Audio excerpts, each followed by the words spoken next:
Joe Biden and Kamala Harris have vowed to take away your Second Amendment rights through gun bans, gun confiscation, and government regulations. Now, Joe Biden is no longer hiding his real intentions, and we need you to take action now. Whether it's a 9mm pistol or whether it's a rifle. Have reignited the debate over the continuing to push to eliminate the sale of those things. But the Biden administration is coming after your right to own any gun, and we need you to text PROTECT2A to 888-762-0221. Joe Biden has already issued executive orders. He is now demanding Congress push through radical gun legislation. You can fight back to stop Joe Biden's gun grab, but you must text PROTECT2A to 888-762-0221. Take action to protect your right to keep and bear arms. We urgently need millions of Americans to text PROTECT2A to 888-762-0221. Text PROTECT2A to 888-762-0221.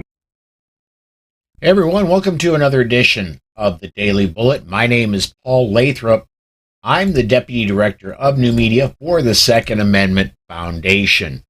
Joining me today, if I can get all the right buttons pushed and get his audio turned on, is Craig DeLuz.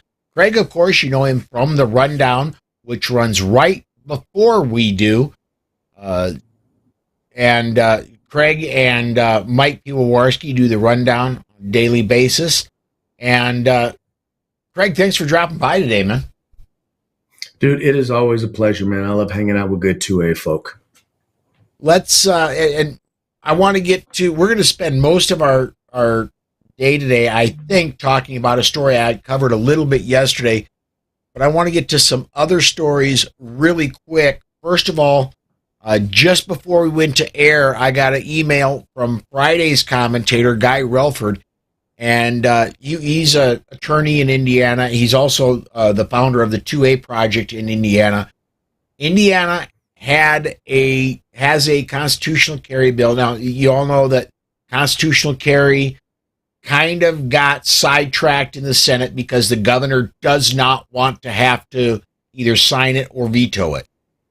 And his buddies in the Senate sidetracked it this year. Well, a conference committee has ironed it out.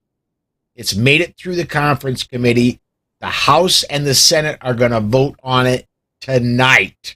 It looks like constitutional carry is going to get the up or down vote in both houses today in Indiana. So if you are in Indiana, and it's 6 p.m. in Indiana, right, in most of Indiana right now, I would still, if you have an ability, email your representative, email your senator right now. Let them know, put pressure on them to get constitutional carry to the governor, and email the governor and say when he gets it, because it looks very promising that he will get constitutional carry in the next few days, because it's going to get voted on tonight, that you want constitutional carry. This is the final push for this year, and it really looks like it's going to happen. And, you know, that's phenomenal. It's, you know, I'm really curious to see where law enforcement is on constitutional carry in that state, because a lot of times when you do see confusion amongst Republicans, it's because law enforcement doesn't like law enforcement leadership. Let's clarify. And departments don't like giving up that discretion of being able to decide who gets to carry, who doesn't. Sometimes they want to make sure that they can do the background checks and the training requirements. So I'm real curious to see in Indiana if that's the reason why they're having a hard time getting it through, is because law enforcement is less than supportive. Once again, when I say law enforcement, I'm not talking rank and file cops. I'm talking the people who are running these various different departments. And a lot of Republicans are law and order Republicans, and they really lean heavy on what law enforcement tells them. You're right, and that is the case with Indiana. And when I talked to Guy on Friday, now you're relying on my memory because I don't have a transcript in front of me, but the governor's appointee to head the state law enforcement association is the one that has been pushing hard against this, saying my daughter is on the state patrol and I fear for her life if this passes. And it's the governor's appointee that has been pushing so hard against it. And so, yeah, you're absolutely right, Craig. It's a political push against it. It's a political push from the governor himself and his appointees that have been pushing against it. Yeah, I don't want people to think that it's just this random thing. It's literally, and that's unfortunately oftentimes when it comes to issues like this, it is the one place where folks on the right, and being on the right, I can say that I'll say this. There's the law and order folks that are pro law enforcement, law and order, and then there's the liberty folks. And in many cases, we're the same people, but sometimes law and order is so interested in quote unquote protecting the public, they're not thinking about or not as concerned about violating the liberty of those very same people. And so it's important that people who are pro Second Amendment, people who are liberty minded, stand up and tell them, we get it. You want to keep us safe, but you don't get to trample on our fundamental rights in order to do it. Amen. Let me get this comment in here. Roderick on the Facebook side says the Indiana House passed it 68-30 today. Very cool. It's still waiting on the Senate, and the email I got from from Guy said the Senate should pass it tonight, or it should vote on it tonight. So, I don't think there was ever an issue of whether or not they could pass it in either house. I think the issue was whether or not they had enough votes for the governor to get the governor to veto the governor or override a veto from the governor should he veto it. Yeah. A couple more comments in here. Michael says, meanwhile, ammo and gasoline are on the rise again. Can't afford to drive to a range and buy ammo. Well, Michael, there's a simple solution to that, man. Get a horse. You know? There you go. Get stuff a horse. And I'm actually have begun looking into a nice compound bow. You know, I'm a fan of it no longer airs. They canceled it a few years ago. I'm a big fan of Mythbusters, and they made a they said it was fully automatic, but it's actually a semi-automatic crossbow. Well, yeah, kind of. You turned a crank and it fed arrows and fired arrows at it was in the dozens per minute, and it fired them out a couple hundred yards. So nasty piece of machinery, but yeah.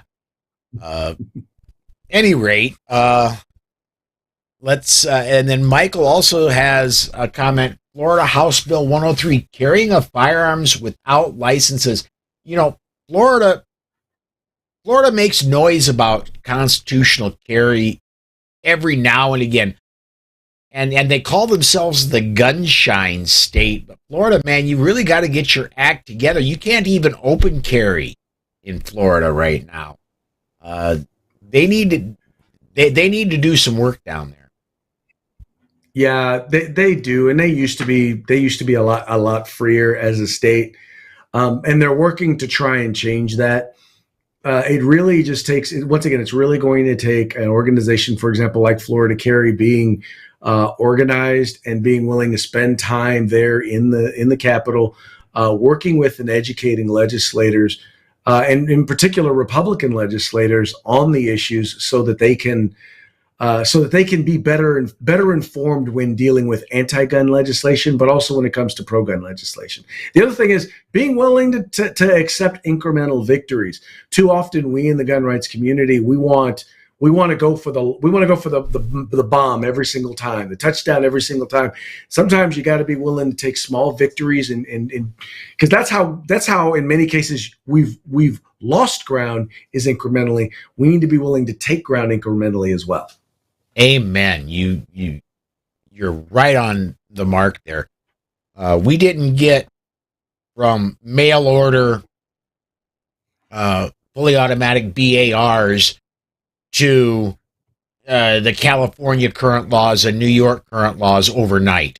It took a very long time to get there, and we're not going to get back to mail order, fully automatic BARs tomorrow. Nope. We may get there, but it's not going to be tomorrow. Exactly. The next story I really want to talk about is this one out of Ammo Land. The Giffords exec says 2A advocates are deeply irresponsible for the Ukraine Second Amendment connection. And there's a let me pull this up. There's a quote in there that they're saying that no Second Amendment rights group has ever advocated for guns everywhere, and the gun ban lobby knows it's a myth perpetuated by anti-gunners to demonize youth. And they're saying we've never said anybody should be able to own any gun they want. You know what? I've been saying that for 10 years. As long as I've been behind a microphone and putting a show out for public consumption, I've been saying that. If you're out of prison and you have cash, you ought to be able to buy whatever you can afford. Well, now the way I'm reading this quote is this is someone who supposedly is defending the gun rights community, saying we've never said everybody should have guns or every gun should be everywhere. No, what we have said and what I've said, and I think you would agree with me, is people in other countries are human, right? We're all human. And there is a fundamental human right to self-defense, to defend oneself, to defend one's family, to defend one's property. It's a fundamental human right, right? It's not given to us by any government. It is ours as human beings. Now, part of that is to be able to own and possess the tools that, at least the tools that those who would seek to harm you or harm your family would possess. Now, at one time, that was swords, bows, and arrows. At another time, that was muskets. Today, that is semi-automatic handguns. That is semi-automatic center-fire rifles. Once again, knives, whatever they may possess. We have always advocated that. We have always advocated that. That is a fundamental human right. It's not unique to the United States. We recognize, our government recognizes that in one of its most important documents, the Constitution. It notes that and it recognizes that. It doesn't give it to us. It doesn't give us that right. It recognizes it, right? It acknowledges and says, government, this is a fundamental right that you cannot mess with. Yeah, 100%. And today's headlines stress more than ever, especially going back to Ukraine, is that we need those rights. And I've said it almost daily for the past 2 weeks. Ukraine shares a border with Russia. Guess who else does? The United States. Alaska is 52 miles away from Russia. Ukraine used to belong to Russia. So did Alaska. Ukraine is full of natural resources. So is Alaska. Yeah, no, you're preaching to the choir. I am right there with you. And if there's anything that we saw and that we've learned and recognized during 2020 and 2021 as governments all across the country, local governments, state governments have decided that they're going to decriminalize crime. They're going to let criminals out on the street and then not prosecute criminals when they commit crimes. Well, once again, people have to be in a position to be able to defend themselves and defend their loved ones, because when government abdicates its responsibility to do so. I want 2 more stories, and then I'm going to, and we're kind of burning through these because I want to get to one that I talked about yesterday, but we want to talk about again. Next one I want to cover really quickly is, this one comes off centersquare.com. The SAF is likely to sue over the new, and it hasn't even been signed yet, but the Washington State magazine law that says you can only have magazines that are 10 rounds or less. After July 1st, you can only buy magazines. And yeah, it's very likely the SAF is going to sue over that. It's not been signed into, at first it has to be signed and then become law before a lawsuit can be filed I believe. I'm not an attorney. I did not stay at a Holiday Inn Express last night, but yeah, it's incredibly likely the SAF is going to file suit on that. I would be shocked if the Firearms Policy Coalition doesn't as well. I'm guessing there may be some cooperation going there, as well as other pro-freedom groups may be gearing up to do the same thing. Well, there is a case that is, I think we're waiting to see if it's going to be heard by the Supreme Court on a magazine ban. But no, this is not a new issue. At least, I mean, well, it's not new. It's happening in other states. It will not be new to the Ninth Circuit. We've actually saw that, interestingly enough, at the district court level, this law was shot down. At the appellate level, at the 3-judge panel, it was also shot down.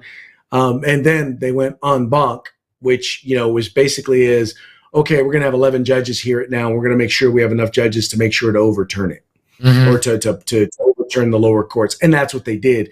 So now they're waiting to hear what's going to happen with it at the federal level. But at the very least, what should happen now? Does this bill prohibit the sale of them or prohibit the sale and possession? Sale of. All existing ones are grandfathered in. Right. Okay. So then it'll pretty much be the same where everyone else is at in the Ninth Circuit, at least, in California, everyone in California. I just always found it odd that whenever they start talking about, well, people shouldn't be able to own 100-round drum, and my first thing is, so how do we go from 100 rounds to 10? I mean, right. If we were looking at standard handgun capacities, why are we not talking 20, right? Because most handguns standard capacity is somewhere around 17 or less. I tell you what, why not a standard AR magazine, 30 rounds? Why not make it a magazine with 30 rounds? Why, though, do they have to, when they're giving an example, use 100 rounds and then come back at the other end to go with such a low number of rounds? It just, that never made any sense to me. Or New York that goes to 7, and that makes less sense. Right. Well, yeah, it's literally, if you are dealing with multiple attackers, you better be a darn good shot. And you better hope you only have a few, because in the defensive gun use segment of the Polite Society podcast, we talk about multiple cases of defensive gun use every week. And it is rare for a true one-shot stop is very rare. Right. No, unless you're using something of a higher caliber, and you are a very good shot hitting them in a location that is likely to stop them. Yeah, no, it rarely happens. I was just in a class just the other day, and that's exactly what we were talking about how you how you get on target and how you need to move as that threat is approaching you. Because like you said, it very rarely does the first round take them down. And the most often what I hear of and what I see for one-shot stops, the caliber is not a caliber, it's a gauge. We're talking shotguns. And that will stop them right now. But calibers, we're talking 223, 556, 308, 762, things like that. Let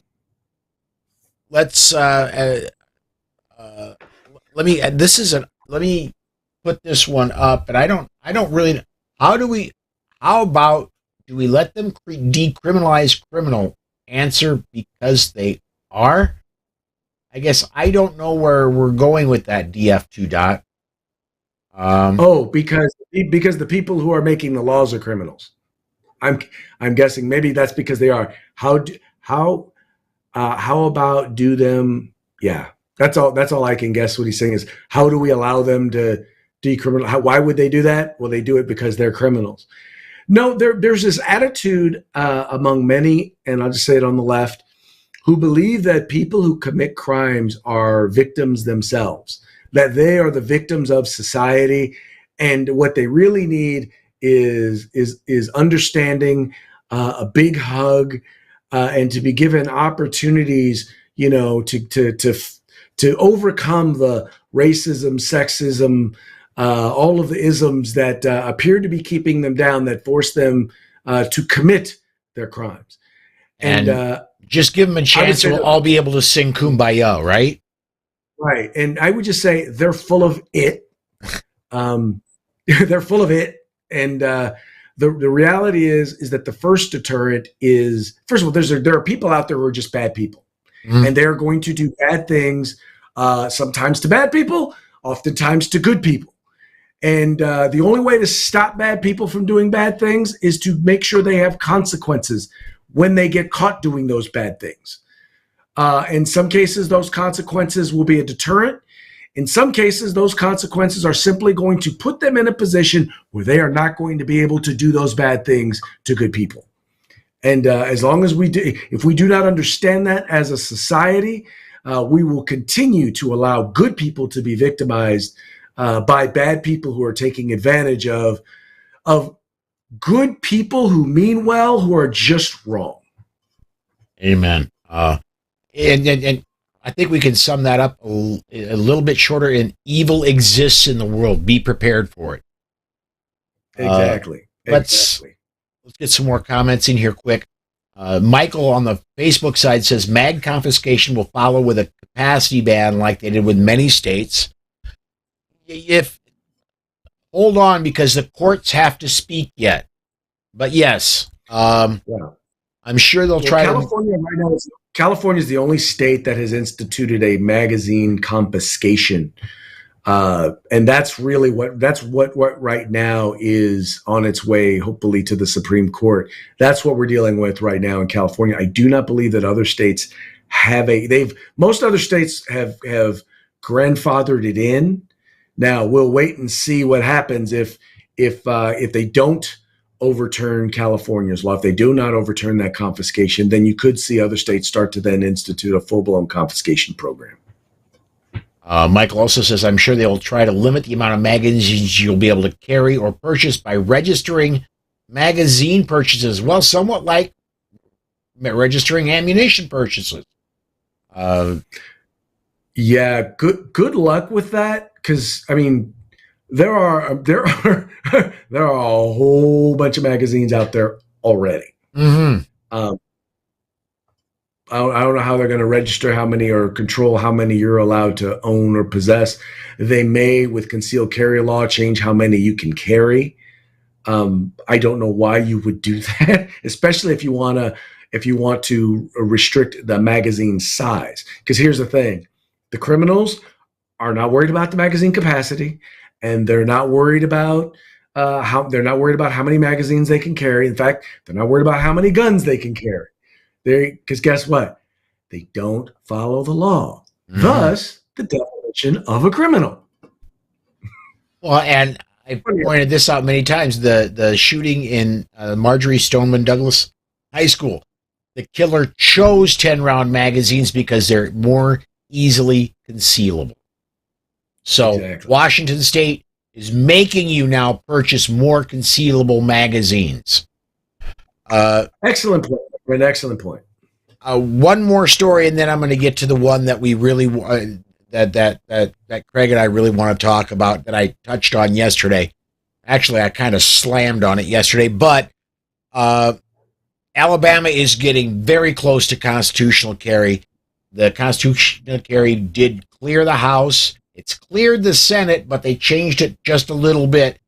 Today, it goes to a conference committee, and then it just has to go back to the House for a final check, and then it goes to the governor. I would expect by the end of the week, all is done, and it goes to the governor. I do believe that Ohio and Alabama may beat Ohio and become the 22nd constitutional carry state. They're going to be 22-23. They're going to be racing right there.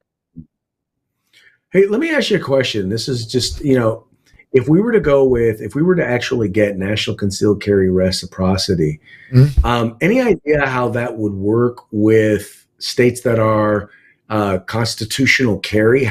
Because I'm assuming that if you have constitutional carry, you don't need a permit. But if you don't have a permit, how can other states recognize it? South Dakota has constitutional carry. You can still get a permit. As a matter of fact, I want to brag a little bit because our governor has on her desk, she's yet to sign it, but she's going to, she says, has on her desk a bill that will bring the cost of all carry permits and the fees for those permits, including fingerprinting fees, to zero. She says you should not have to be charged to exercise your rights in South Dakota. So, yeah, permits are still available in almost, if not all states that have constitutional carry, almost all of them. I'm not quite sure about Vermont, but I think. Well, and here's, I'll make an interesting point to that, because as much as I want to see concealed carry reciprocity, I don't see how you get enough votes unless you have things like background check requirement and a minimum training requirement. Some states are just not going to recognize another state's permit unless you have that. So the good part about it is that if you want to train another state, if you want to be able to carry in your state and you have constitutional carry, you don't have to bother with a permit. You don't have to bother with training or anything like that. But if you want to be able to carry in another state, it would actually make it easier for states to bring their concealed carry permit in line with maybe a national standard that could then potentially lead to concealed carry reciprocity. I'm not advocating for training requirements. I'm not doing that. I'm saying, though, that if we're going to get concealed carry reciprocity, I don't know how it happens without something like that. And it'd be a good political compromise in order to get concealed carry reciprocity, national concealed carry reciprocity. I do know how we're going to get it without that, and that's through the courts. And the Supreme Court saying the 14th Amendment really does mean something. Right. That's how I would see it happening. But at any rate, but I wouldn't be surprised I would not be surprised to see the Supreme Court in that also rule that there's nothing wrong with having a national standard. And that's how I would see them doing it. Once again, I'm not advocating for that. I'm just saying that in particular with the current Chief Justice that we have, I could see that being kind of a thing that they would throw in there. Yeah, I would agree with that. Let me get this comment up, and then I'm going to go ahead and shift to that story from yesterday. But I want to get Michael's comment up. Speaking of reciprocity, I would assume you would need a non-resident permit. Yeah, Utah, Arizona, and Florida permits all are accepted by a lot of other states and are fairly easy to acquire. So, yeah, if Vermont, I believe it is, there are no permits, period. It's either New Hampshire or not New Hampshire. I'm sorry. You don't need a permit in New Hampshire. It's constitutional carry. You can't get a permit in New Hampshire.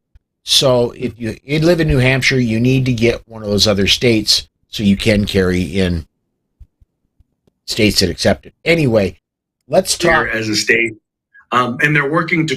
Sorry about that. No worries. Let's talk a little bit about this story I covered a little bit yesterday, but we want to talk about it again because you explained to me pre-show. This is almost literally right next door to you. It's just a mile or two away. There was a shooting late last week at a church in California that's it turns out is a few miles from you. Yes. I'll let you take the because I really hammered it hard on it yesterday, and my blood pressure got way up there. So Arcade Church, where the shooting took place, is about 2 miles. I point that way. I've been to Arcade Church. I know a number of people who fellowship there.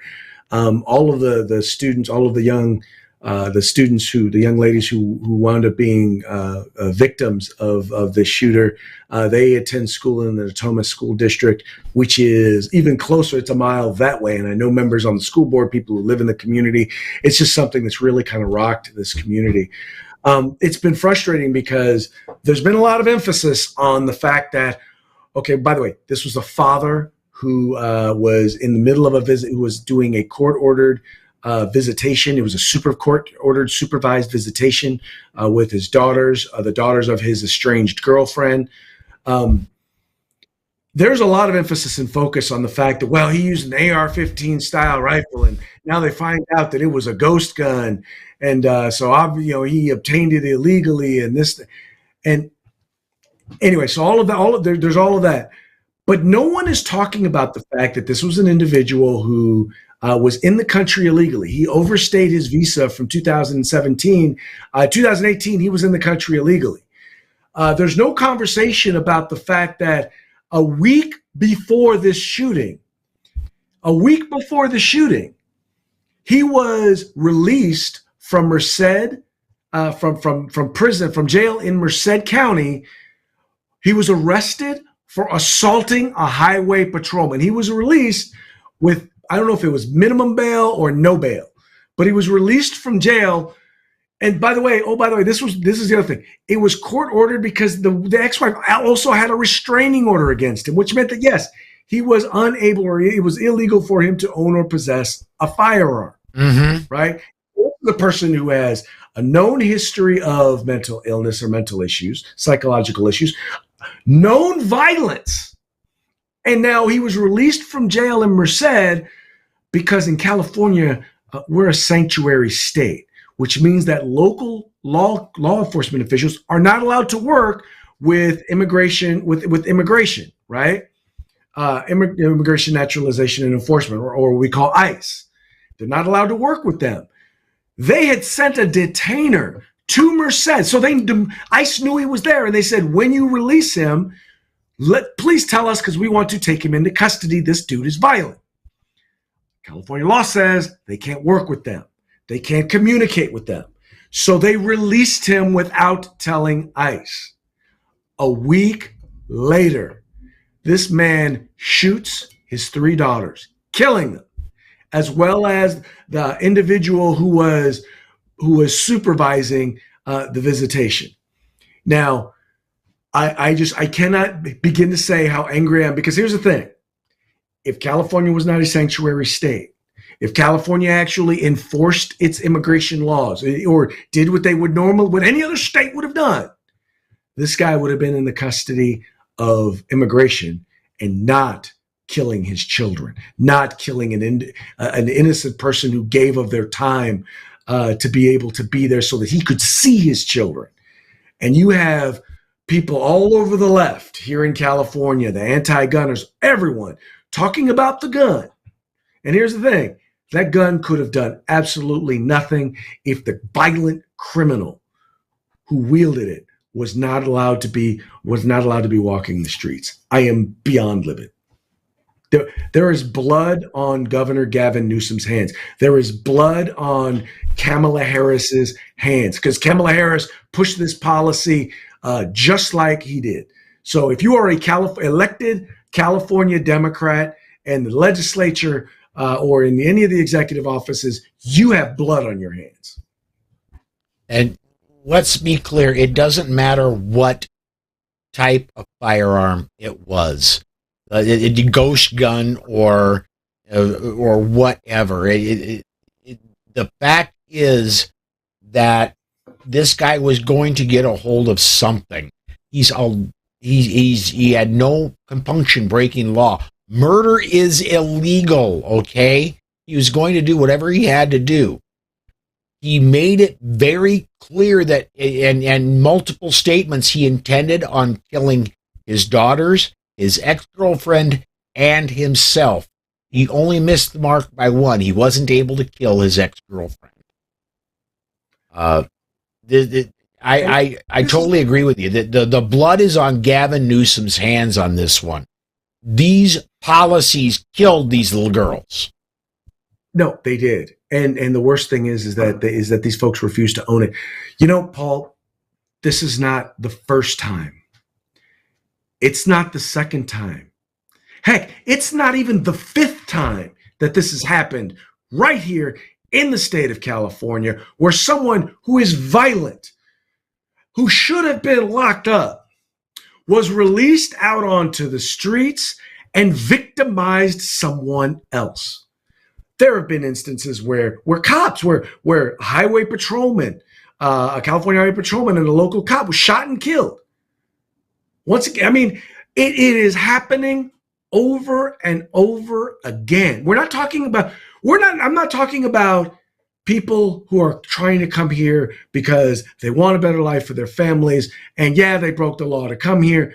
We're talking about people who are in jail because they are criminals. They are locked up because they are criminals. And they're not allowing those criminals to be kept in custody so that they can be deported. These are people who, if we are going to allow them to be here simply because we are kind-hearted, they have abused that by their violent acts, by their criminal behaviors here, and they need to. They've given up the right. Not that they ever had the right. They've given up the privilege that we have granted them to be here. I could not agree more. I am not the strongest hearted person on immigration. I am one that I've lived in Southern California 20, 30 years ago before the problem got horrifically bad. It was, let me do the math here. It was 23 years ago, just before the turn of the millennia, that I lived down in Southern California. And in driving truck, I got into the agriculture areas of California.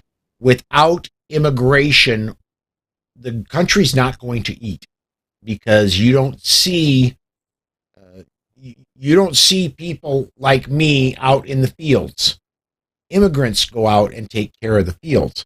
So I'm soft a little bit on immigration, but I'm with you, Craig. When somebody is violent, when somebody breaks the law, they need to go away if they're an immigrant, especially if they're an undocumented or illegal immigrant. They've proved they can't handle it. They need to go away. And these policies of, well, we're not going to cooperate with the feds because, they're just bad. Okay.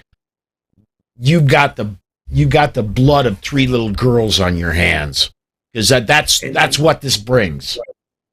Well, exactly. And the thing is, and this is kind of why it's important to talk about it here, is because the distraction is, let's blame the gun.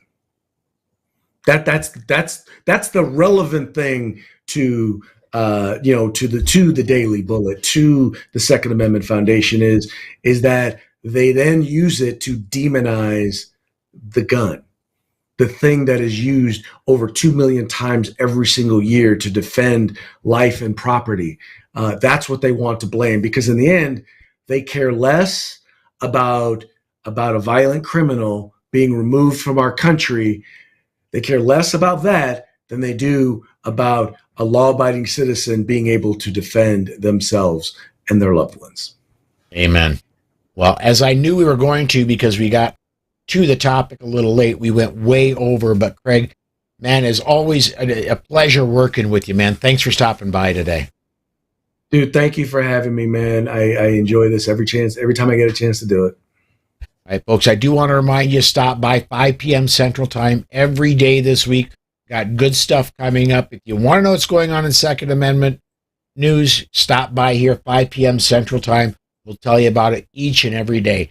Thanks for watching, everybody, and we will see you tomorrow. Peace.